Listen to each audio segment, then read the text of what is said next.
안녕하세요. 신우의 심해부. 시어머니 때문에 아주 이제 무슨 말 앞에 시자만 들어가면 진절머리가 날 정도로 지긋지긋합니다. 저는 여태까지 남편이라는 말이 남자 중에서 내 편이라서 그래서 남편이라고 하는 것인 줄 알았는데 아주 대놓고 시자들 편만 들어대니 이제는 남이 편이라서 남편이구나 싶은 생각뿐이에요. 남편이란 두 글자의 시자는 안 들어갔지만 저러는 거 보고 있자니 들어간 거랑 똑같다고 봐도 되지 않나 싶네요. 물론 세상의 모든 시어머니들이, 신우들이 나쁘다고 하는 소리는 아닙니다. 저와는 다르게 좋은 가족들 만나신 분들도 계시겠지요. 아마 모르긴 몰라도 저 같은 사람보다는 정상적인 식가족들 만나서 화목한 가정을 이루고 지내시는 분이 훨씬 더 많을 거라 생각됩니다. 옛날부터 같은 물건을 사도 친구들보다 훨씬 오래 쓰고 품질 좋은 것들만 뽑아서 제가 뽑기 운이 참 좋다고 생각했는데 왜 뽑아도 하필이면 이런 시자들을 뽑은 건지 정작 중요한 거 뽑을 때는 왜 이렇게 운이 없었나 싶습니다. 겉으로 보이는 모습보다 내면이 중요한 건데 그 본질을 몰라보고 운으로 좋은 가족 만나려고 했던 제 실수가 가장 크겠지만 말이에요. 그래도 남편만은 제 편인 줄 알았어요. 힘든 상황에 같이 고생하고 노력해서 그 역경을 이겨내면 남편도 저도 행복해지고 나아가선 그 가족들까지도 전부 행복하게 될 줄 알았는데 이 시자들에게는 고생하고 노력하는 사람이 이 세상에 며느리 한 명이면 충분하다고 생각하고 있었다는 걸 모르고 있었네요. 남편은 저보다 한 살이 많아요. 나이차가 그렇게 많이 나는 편은 아니었지요. 때론 친구 같기도 하고 같이 있으면 마음 편하게 해주는 남편이 참 좋았습니다. 그렇게 저희는 4년간의 연애 끝에 제 나이 29살, 남편이 30살 되던 해에 결혼을 하여 부부의 연을 맺게 되었습니다. 결혼은 남들 하듯이 반반 결혼을 했어요. 몇 년 하지는 않았지만 그간 직장 생활하면서 모아놓은 돈에 대출 1억 끼고 양가 부모님 도움 하나 받지 않고 신혼살림을 차렸고요. 저희 살고 있는 지역이 서울과 비교했을 때 집값이 많이 저렴한 편이기는 해요. 그런데 그만큼 일자리도 많이 없는 편이지요. 저나 남편이나 월급 넉넉히 챙겨주는 그런 좋은 회사가 아니라 그냥 어느 동네에나 하나 있을 법한 중소기업 다니면서 한 달에 300이 조금 모자란 월급 받으며 일하고 있었습니다. 그냥 저희 또래에서 평균이거나 평균 아래인 월급 받는 직장인이었지만 그래도 저희들은 꿈이 있었어요. 맞벌이 하면 그래도 꽤나 큰 돈이니만큼 최대한 아끼고 허리띠 졸라매서 일단 대출부터 갚겠다는 생각이었지요.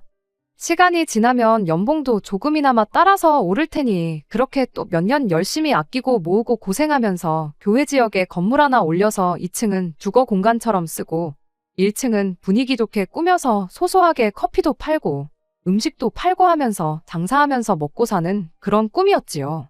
사실 정확하게 얼마가 필요한지 그런 건 알아본 적도 없어요. 단순히 남편하고 교회 지역으로 데이트를 나가면 주변에 사람 사는 동네가 없어 보이는데도 장사하는 카페나 식당들이 몇 개 있잖아요. 그런 데들이 오히려 아파트 상권에 있는 가게들보다 오래 버티고 그러는 거 보고 그러니까 막연하게 저렇게 사는 게 좋겠다고 정한 꿈이었습니다. 당장에 저희가 자본이 있어서 시작할 사업도 아니었다 보니 그냥 어느 정도 돈을 손에 쥐고 나서 그때부터 알아봐도 늦지 않겠다는 생각이었고 당장 신혼집에 걸려있는 대출부터 정리하자는 생각으로 아끼면서 살고 있었어요. 다 쓰고 죽지도 못할 만큼 큰 돈을 버는 걸 바란 것도 아니고 그냥 끼니 걱정하지 않는 선에서 둘이 힘을 합쳐 즐겁게 살고 싶었습니다. 또 그런 부분에서는 남편하고 뜻이 맞았다 보니 연애하면서 의견 차이도 없었고 결혼 준비하면서도 결혼하고 나서도 별다른 다툼 없이 잘 지내고 있었어요. 다만 저희 시부모님, 특히 시어머니는 이런 저희들의 계획을 좋아하지는 않았습니다. 사람이 꿈을 크게 가져야지 돈도 큰 포부만큼 따라오는 법이라고 하면서 니들이 꿈이 작으니까 돈을 못 버는 거다 하는 식으로 말을 하곤 하셨어요. 아무리 교회 지역이라도 땅 사고 건물 올리고 하는데 들어가는 돈이 한 푼 두 푼이 아닐 텐데 시어머니가 생각하는 큰 포부가 얼마나 대단한 걸 목표로 해야 하는지 저희 입장에선 도무지 감이 잡히질 않았습니다. 시어머니는 늘 세상에 돈만한 게 없다고 돈돈거리며 모든 걸 돈에 연관지어서 말하는 돈 타령을 하시는 그런 분이셨어요. 그냥 돈돈거리며 잔소리만 하셨다면 그냥저냥 넘어갔을 텐데 그러면서 꼭 저희를 신우네랑 비교를 하기까지 하셨죠. 남편한테는 네 매형 버는 거 반만 벌어보라면서 항상 심해부와 저희 남편을 비교했지요. 당신 자식인 아들한테만 싫은 소리를 했다면 그나마 괜찮았을 텐데 꼭 그렇게 남편한테 한 소리 하고 나면 저랑 신우를 비교했어요. 집안에 여자가 욕심이 많아야지 되는 거라고, 그래야 남자가 밖에 나가서 돈을 잘 벌어오는 법이라면서 말이죠. 그러면서 당신은 아들, 그러니까 남편이 큰 돈을 벌 수 있는 가능성을 가지고 있는데 제가 그 앞길을 막고 있다는 듯이 이야기했습니다. 모처럼 자식 교육 잘 시켜서 장가 보냈는데 큰 돈을 벌 능력이 충분한 애를 제대로 써먹지 못하는 제 잘못이라면서 저희들 월급이 300만 원 언저리인 게 마치 제 탓인 것처럼 이야기를 하셨죠. 남편 위로 3살 차이 나는 누나가 한 명 있습니다. 저희가 결혼했을 때 신우는 이미 벌써 애도 2이나 있었고 결혼 생활도 5년 차를 넘기고 있었어요. 심해부는 신우보다 7살이 더 많은 사람이고요. 욕심을 내는 만큼 벌이도 따라온다는 시어머니 말이 무조건 틀렸다고 할 수는 없지만 받아들이기 힘든 부분이 너무나도 많았습니다. 일단 시어머니가 남편이 큰 돈을 벌 수 있게 키워냈다는 소리부터가 모순이 너무 많았어요. 남편이 어려서부터 손재주가 좋은 편이고 그중에서도 음식하는 걸 참 좋아했었다고 해요. 이미 고등학교 들어가기 전부터 조리 관련 과가 있는 고등학교로 진학을 하고 싶어 했었답니다. 그런데 시어머니는 요리 같은 거 배워봐야 몸만 축나지 돈도 얼마 못 번다. 남자가 주방에 들락거리는 거 아니다 하는 식으로 반대를 하셨다고 해요. 그리고는 남편을 억지로 인문계 고등학교로 진학을 시켰답니다. 남편이 그렇다고 해서 공부를 엄청 잘하고 있던 것도 아니었다고 해요.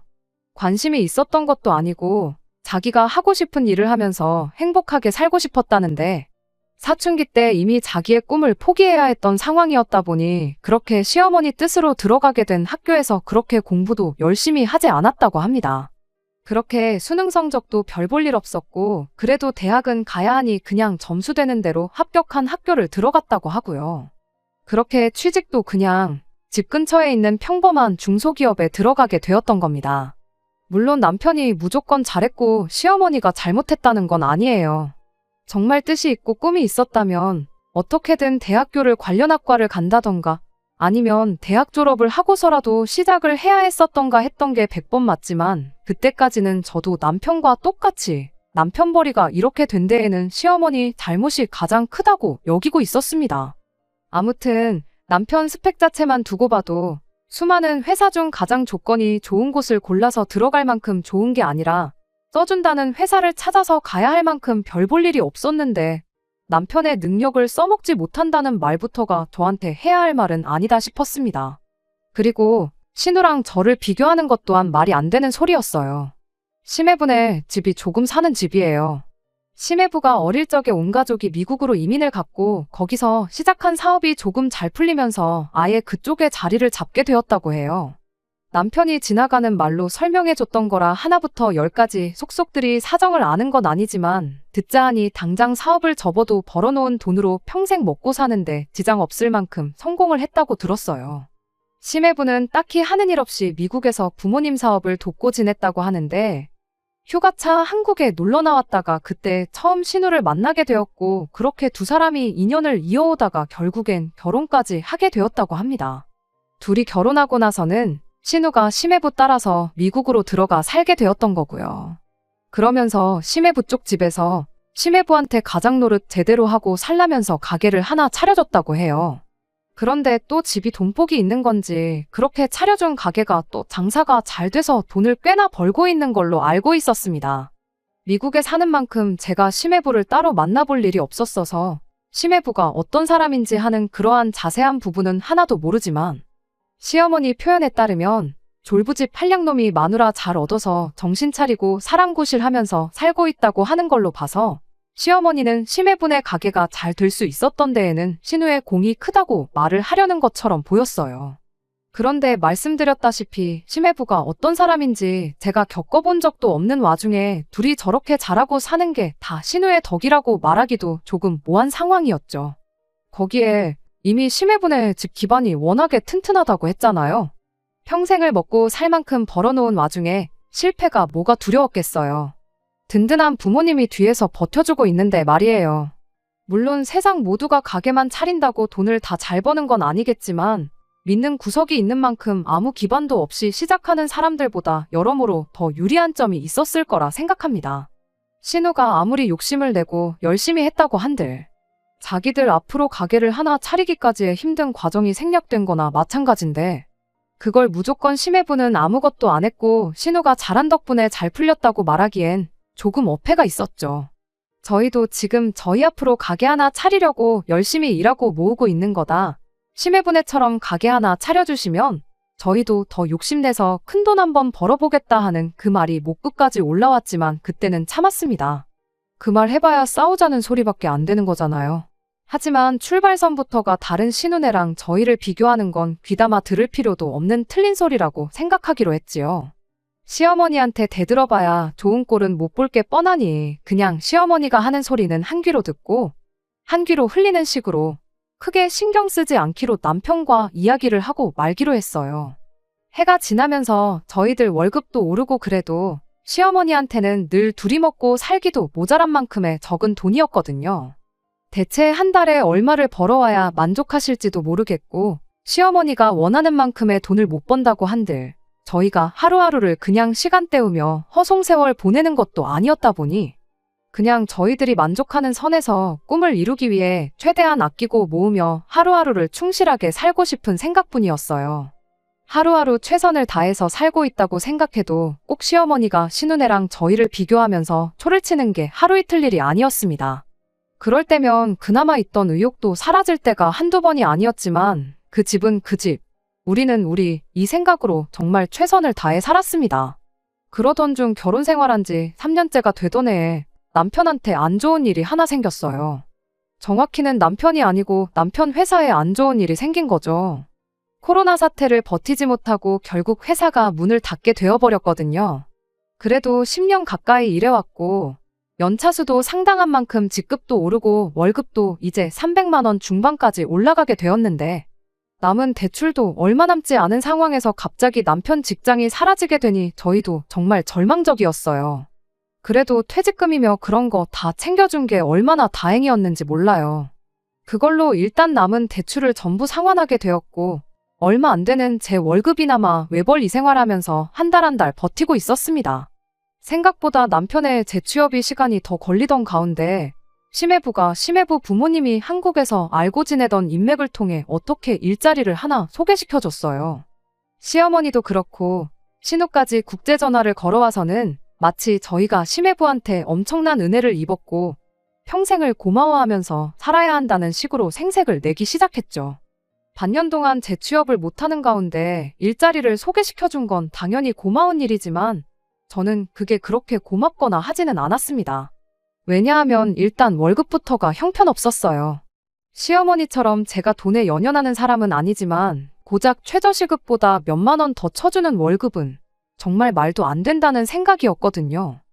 남편이 그동안 해왔던 일과는 또 전혀 다른 일이다 보니 경력 같은 걸 쳐줄 수가 없어서 월급을 최소한밖에 못 쳐준다고 했다는데 아는 사람이 소개시켜줬다고 없던 경력까지 인정해서 월급을 더 쳐줘야 한다고 하는 소리는 아니지만 오히려 제 생각에는 아는 사람이 소개시켜줬다고 사람을 아주 싼 값에 대충 부려먹으려는 속셈이구나 하는 느낌밖에 들지 않았습니다. 굳이 해본 적도 없는 일을 최저시급 받으면서 할 바엔 차라리 좀 더 시간을 두고 그간 일해온 경력을 살릴 수 있는 일을 찾거나 아니면 저희가 가게를 하나 차릴 생각이 있으니 똑같이 적은 돈 받을 거면 그때를 대비해 비슷한 가게에 일자리를 구해서 돈을 버는 게 더 낫지 않나 싶었어요. 그럼 적어도 가게가 어떤 식으로 돌아가는지 정도는 안 가르쳐줘도 눈칫밥으로 배울 수 있는 거 아니겠나요? 똑같이 200만 원 받을 거면 차라리 저희들 앞길에 도움이 되는 일을 하는 게 좋겠다는 생각이었어요. 하지만 남편은 끝까지 심해부가 소개해준 그 회사를 들어가겠다고 고집을 부리기 시작했습니다. 저한테 말은 안 했지만 심해부 말이 연차수가 어느 정도 쌓이면 자기 노력여하에 따라서 월급을 400, 500은 받아갈 수 있는 그런 회사라는 이야기를 했다는 겁니다. 받아갈 수 있다는 건 아닐 수도 있다는 이야기지 않냐고 했더니 그래도 매형이 다 뜻이 있으니 그 회사에 나를 꽂아준 것 아니겠냐며 끝까지 제 말보다는 심해부의 말을 맹신하기 시작했어요. 가게에서 일하면 제 말대로 그쪽 업계가 어떻게 돌아가는지는 배울 수가 있지만 돈이 오르는 속도가 다르지 않냐며. 먹는 장사는 일주일만 배워도 누구나 할 수 있는 거라고 그건 그때 가서 배우는 게 낫다고 고집을 부려댔습니다. 그렇게 제 연봉 5천에 남편 3천에서 1년에 8천만 원 가지고 다시 살림을 꾸려나가야 했습니다. 그때까지는 줄어든 만큼 더 아끼고 살면 되는 거 아니냐는 생각이었고 남편이 말했던 대로 시간 지나면 거기서 받는 돈도 올라갈 테니 그냥 결혼 생활 처음 시작했을 때로 돌아갔다 그렇게 생각하기로 했어요. 그때도 살았는데 달에 버는 돈 줄었다고 해서 저랑 남편 사이에 무슨 문제나 생기겠나 그런 생각이었습니다. 그런데 문제는 그렇게 남편이 다시 일을 시작하고 2년이 더 지나 올해가 되었는데도 남편 월급이 그렇게 크게 오르지 않았다는 게 문제였죠. 일 시작할 때는 몰랐지만 거기도 코로나 시기를 넘기면서 상황이 많이 안 좋아졌다고 하더라고요. 남편의 노력 여하에 따라 다시 그 회사가 잘 돌아가면 월급 500씩 주는 것도 문제없다는 식으로 이야기를 했다는데 솔직히 그게 어떻게든 남편을 싼값에 부려먹기 위해 붙들어 놓을 허울 좋은 변명에 불과하지 남편 혼자 노력한다고 해서 될 것 같지는 않아 보였습니다. 그래도 남편은 심해부가 그 자리를 자기에게 꽂아준 데에는 그만한 이유가 있을 거라며 끝까지 믿음을 저버리지 않던 게 문제였어요. 그런데 올해 봄에 난데없이 신혼애가 한국에 들어오게 되면서 그러면서 저와 남편의 사이도 점점 더 걷잡을 수 없이 갈라지기 시작했습니다. 이렇다 저렇다 할 연락도 없이 신혼애가 심해부랑 애들 둘까지 데리고 갑자기 한국에 귀국을 했어요. 짐 싸들고 온 걸 보니 하루 이틀 지내다가 갈 사람들처럼 보이지는 않았습니다. 무슨 일로 왔는가 했더니 신우가 애들 교육을 한국에서 좀 시키고 싶어서 데리고 왔다고 하더군요. 남들은 다 한 살이라도 어릴 때 미국에 보내고 싶어서 안달인데 신우는 반대로 애들을 미국에서 한국으로 데리고 온 거였어요. 이유는 굉장히 그럴싸했습니다. 애국자가 따로 없었지요. 애들의 뿌리가 한국에 있음을 알려주고 싶어서 한국으로 데리고 왔다는 거예요. 그리고 어차피 애들이 모국어가 영어고 한국어는 제2외국어나 마찬가지라면서 영어 교육은 따로 할 필요도 없다고 하더군요. 오히려 수학 같은 거 생각하면 한국에서 공부시키고 미국으로 돌아가는 편이 월등하게 거기 애들보다 수준 차이를 보여준다고 하는데 저야 살아본 적도 없는 나라다 보니 신우 말이 맞는 말 같으면서도 이제 겨우 10살 된 애들한테 산수면 모를까 수학이 웬 말이냐 싶기도 했습니다. 사업은 어쩌고 왔냐니까 거기에 신우네 시부모님도 계시고 믿음직한 직원이 있어서 직원한테 수입의 절반을 갖게 해주는 조건으로 가게를 그냥 맡겨두고 왔다고 하더군요. 신우네는 그렇게 애들 중학교까지만 여기서 졸업시키고 미국에 돌아갈 계획이라면서 말이죠.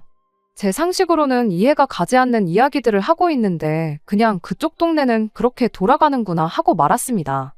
솔직히 그때까지만 해도 시어머니 잔소리를 제외하면 신은혜가 저희 앞길에 그렇게 큰 문제가 될 거라 생각하지는 않았거든요. 그런데 그게 아니었어요. 신우가 귀국한 지 한 달도 안 돼서 일을 하나 아주 크게 터뜨려줬지요. 연락도 없이 저희 집에 찾아와 말도 안 되는 부탁을 하나 해오더군요. 원래 신은혜가 처음에 한국 들어와서는 시댁에서 시부모님과 같이 지내고 있었어요. 그런데 한 달 지나서 지내다 보니까 애들 둘의 심해부까지 5 식구가 지내기에는 집이 너무 번잡하다 하고 거기에 심해부는 또 장인장모 그러니까 시부모님한테 너무 신세를 지고 있는 건가 싶어 불편해하고 반대로 시부모님 또한 심해부가 어려운 건지 조금 사위 눈치를 보시는 것 같다고 말을 꺼내더군요. 그러더니 난데없이 저희한테 저희 집을 비워달라는 소리를 하더라고요. 지들이 우리 집에서 지낼 테니 저희 보고 시댁에 들어가서 시부모님 모시고 살라고 하는 소리였죠. 말도 안 되는 소리에 어이없는 와중에 남편은 저랑 상의 한마디 없이 언제까지 집을 비워주면 되겠냐며 날짜를 조정하기까지 하는 겁니다. 제가 깜짝 놀라서 뭔 소리를 하는 거냐고 남편 말 급하게 잘라버리고 불편한 건 알겠는데 왜 저희가 집을 비워줘야 하는지는 잘 모르겠다고 애둘러서 거절을 했어요. 그랬더니 신우가 말도 안 되는 소리를 꺼내는 겁니다. 원래 시부모 입장에서는 며느리가 사위보다 훨씬 더 편한 법인 거 모르냐고요.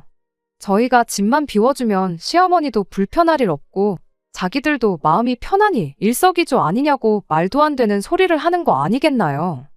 멀쩡한 우리 집 비워주고 시부모 모시고 사는 저희 불편할 건 생각 안 하시냐 했더니 두 집안 불편한 것보다 한 집만 불편한 게 훨 낫지 않느냐는 소리를 하대요. 아니, 어차피 애들 중학교 졸업할 때까지 지낼 생각이면 집도 잘 살고 돈도 잘 번다던데 방 하나 구해서 나가 살면 되는 거 아니냐고 했더니 그 말에는 대답도 못하고 제 경제관념이 안 좋다니 어쩐다니 소리를 하는 게 아니겠어요.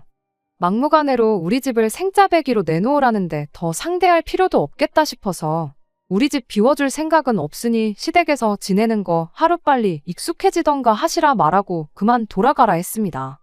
그런데 더 어이가 없는 건 신혼애의 말도 안 되는 억지보다 남편의 반응이었어요. 신혼애를 그렇게 보내놓기가 무섭게 저보고 가족끼리 왜 이렇게 협조를 안 하느냐며 성질을 부리기 시작했으니까요. 우리가 누구 덕에 이렇게 돈 벌면서 먹고 사는지도 모르고 그게 뭐 어려운 부탁이라고 생각도 안 해보고 거절부터 할 수 있냐면서요. 남편한테 뭐 잘못 먹었냐고, 누구 덕에 먹고 산다는 게 무슨 뜻이냐고 물어봤죠. 남편은 매형이 이렇게 일자리도 구해주고 한 덕분에 우리가 지금 따뜻한 방에서 두 다리 뻗고 잘 수 있는 거 아니냐는 대답을 하더군요. 어이가 없어서 내가 벌어오는 돈은 돈도 아니냐고 한마디 따져 물었죠. 당신 매형이 구해줬다는 그 회사에서 한 달에 250만 원도 못 벌어오는데 누가 들으면 한 달에 1,000만 원씩은 따박따박 벌어오는 줄 알겠다고 말도 안 되는 소리 하지 말라고 했죠. 남들 애 키우면서 집에서 편하게 남편이 벌어다 준 돈으로 생활하는데 나라고 돈 때문에 이 나이 먹고 애도 없이 일만 하러 다니는 거 좋겠냐고. 매형 덕에 그나마 한 달에 200만 원 조금 넘게 벌어온다고 고마워할 시간 있으면 그 시간 반만 쪼개서 나한테 고마워나 하라고 한마디 했습니다.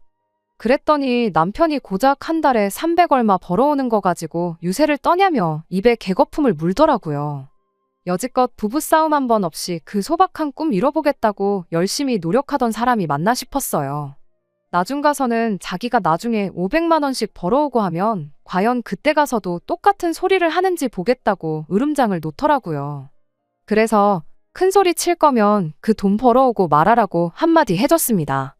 그리고 그때 돈도 각자 알아서 관리하자고 말을 꺼냈죠. 어차피 남편이 새 직장 구할 때쯤 해서 대출도 다 갚았었다 보니 계산할 것도 딱히 없었어요. 그 당시 모아놓은 돈에서 각자 벌어오는 월급만큼 비율을 계산해서 그 자리에서 돈을 나눴죠. 남편은 이를 바득바득 깔면서 어디 한번 두고 보자는 식으로 나왔어요. 신혼애의 말도 안 되는 부탁보다 더 어이없었던 건 연애 때부터 그때까지 10년에 가까운 세월을 알아온 남편이 보여준 몰랐던 모습이었습니다. 그래도 최대한 좋은 쪽으로 생각하기로 했어요. 당장 남편이 저러는 게 한편으로는 동기부여가 될 수도 있겠다는 생각이었거든요. 그런데 그런 저희 기대가 무색하게 남편은 하루가 가면 갈수록 시댁, 특히나 신혼애한테 목을 매기 시작했어요. 결국 그 때문에 이혼까지 하게 되었고요.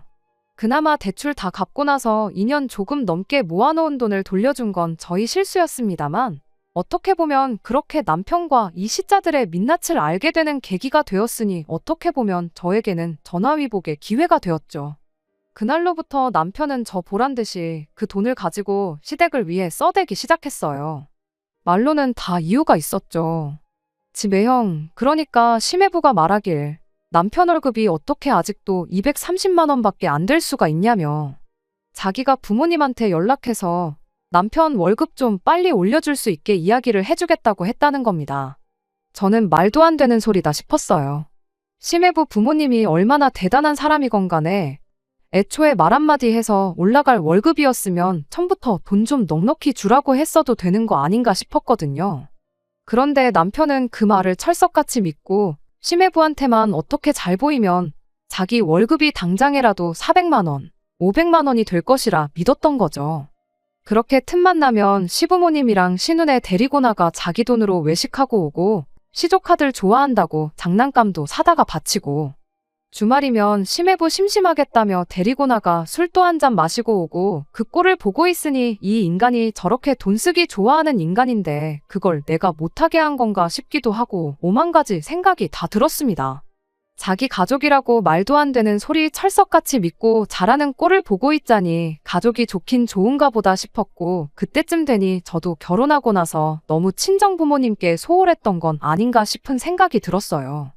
그래서 저도 이렇게 돈만 모으고 있을 게 아니라 친정 부모님 모시고 어디 가까운데 여행이나 한번 다녀오면 참 좋겠다는 생각이었습니다. 겸사겸사 기분 전환도 하고, 그렇게 같이 여행 가서 기회가 닿으면 남편하고 허심탄회하게 이야기 한번 나누고, 된다면 화해도 하고 묵은 감정도 해소하고 그럴 생각이었지요. 그런데 친정 부모님 모시고 한번 여행이나 다녀오자는 말을 꺼내기가 무섭게 남편은 대번에 싫다고 거절을 하더군요. 그때 신우가 저희 집 찾아와서 집 비워달라고 했을 때 꺼낸 말을 그대로 읊으면서 말이죠. 사위 입장에서 장인 장모님하고 있는 게 얼마나 불편한지 아냐면서 싫다고 하고, 장인 장모님도 자기가 느끼기에 괜히 자기 눈치를 보시는 것 같다고, 괜히 여러 사람 불편할 일이 뭐가 있냐면서 여행은 같이 가고 싶지 않다고 하더라고요. 거기서 끝난 게 아니라 난데없이 또 딴소리를 꺼내기 시작했어요.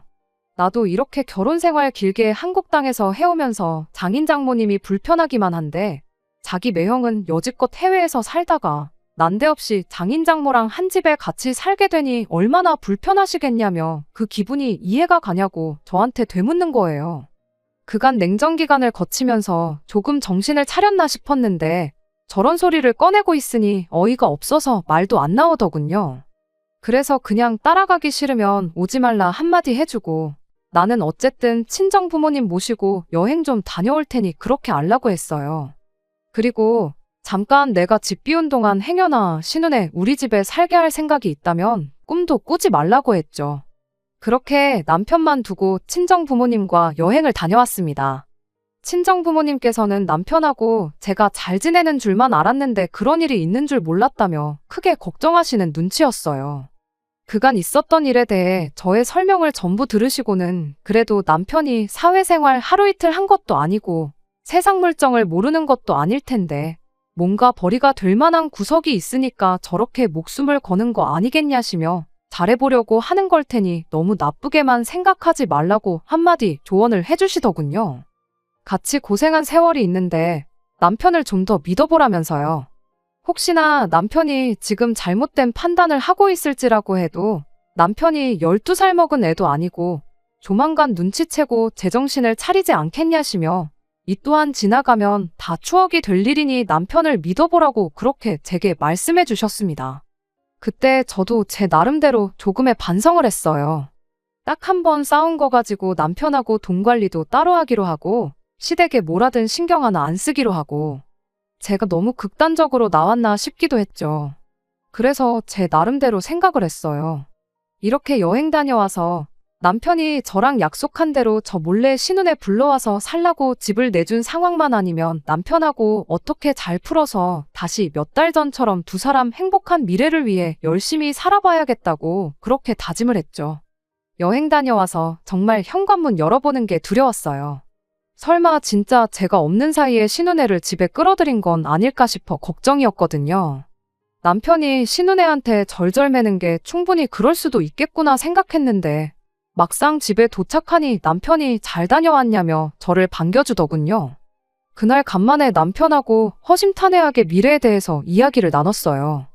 남편도 그때 신혼애한테 집을 비워주자고 했던 건 자기가 너무 자기 생각만 했던 것 같다며 사과를 하더군요. 다른 거 다 떠나서 그거 잘못한 건 알고 있으니 참 다행이다 싶었습니다. 남편은 단 한순간도 우리 가게 하나 차려서 소박하게 살자는 그 계획을 까먹은 적 없다고. 하지만 당장 자기 벌이를 생각하면 답이 안 나와서 그런 거라며 당장 자기가 매형한테 너무 목매는 것처럼 보일지라도 다 계획이 있어서 그러는 거니 당분간은 이해 좀 해달라는 식으로 설명을 하더라고요. 당장 돈 얼마 쓴 건 티도 안 날 만큼 큰 돈을 벌어오겠다면서요. 아직도 자기 매형한테 잘하기만 하면 월급이 2배씩 늘어난다고 믿는 건 어이가 없었지만 적어도 현재 상황을 인지하고 있다는 게 어디인가 싶었어요.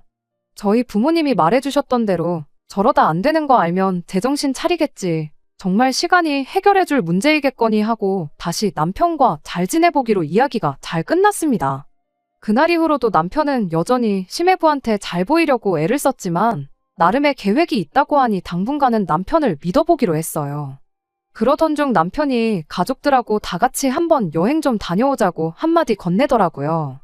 마음 같아서는 남편이 했던 대로 똑같이 나는 시부모님이며 신우내며 불편하니까 당신만 다녀오라고 하고 싶었지만 잘 지내기로 다짐한 지 얼마나 됐다고 치사하게 구는 게 조금 웃긴 것 같아서 그러자고 대답했죠. 그렇게 여행 가기로 한 날 당일이 돼서 시댁에 모였어요. 3박 4일 일정으로 가깝게 제주도를 다녀오기로 되어 있었고 시댁에 도착하니 전부 다 가방 싸놓고 만반의 준비를 하고 있는 게 간만에 여행이라 기대가 아주 큰 듯 싶어 보였습니다.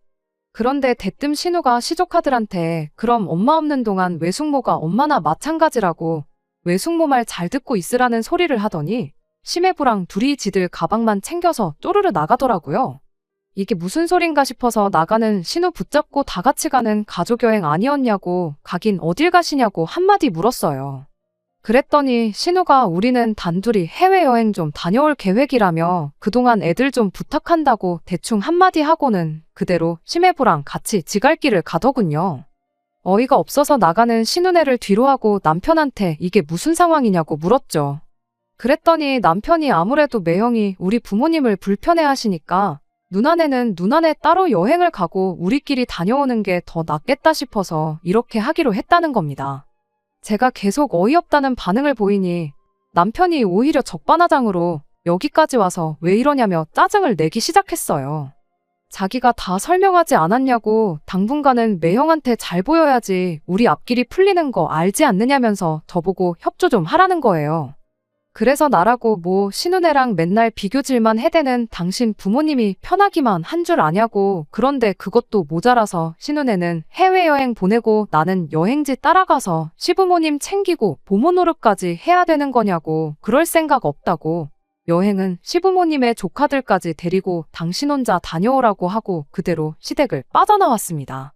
그랬더니 남편이 시댁 바깥까지 쫓아나와서는 그럼 자기 혼자 다녀올 테니 조카들만이라도 그동안 제가 데리고 있어주면 안 되냐는 소리를 하더군요. 누나네 보고 다시 돌아오라고 할 수도 없는 노릇이고 애들만 집에 혼자 둘 수도 없는 노릇 아니겠냐면서요. 그때 딱 깨달았어요. 저한테는 남편이 신우네한테 절절매는 꼴을 볼 만큼의 인내심이 남아있지 않다는 것 그리고 남편한테는 자기가 신우네한테 하듯이 저 또한 똑같이 신우네한테 알아서 기어야 하는 사람 중 하나일 뿐 그 이상도 그 이하도 아니란 것을 말이죠.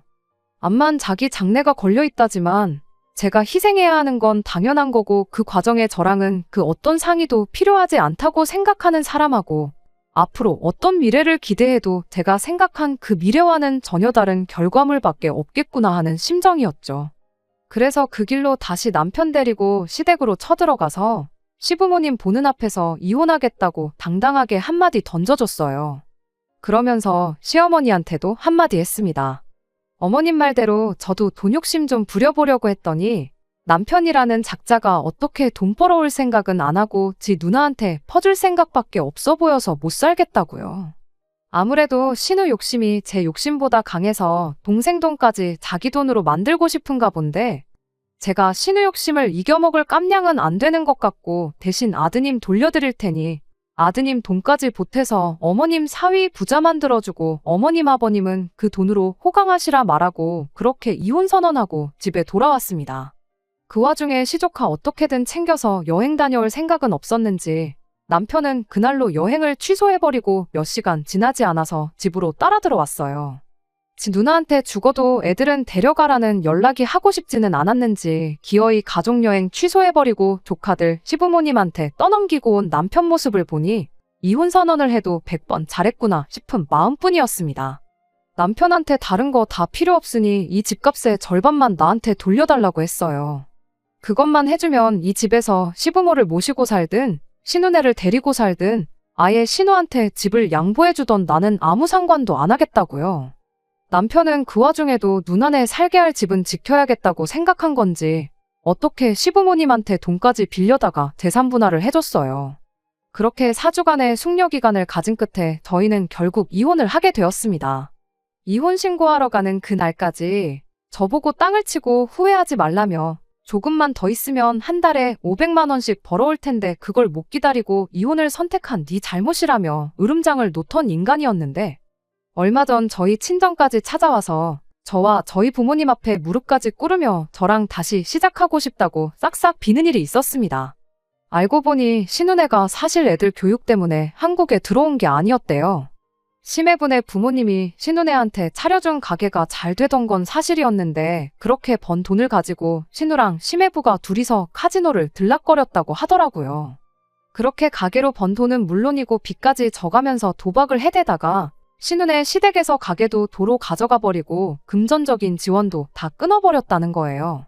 그렇게 미국에서 빚 때문에 주변 사람들한테 이리 치이고 저리 치이다가 아예 가족들이 전부 한국으로 도망을 나왔던 거였고요.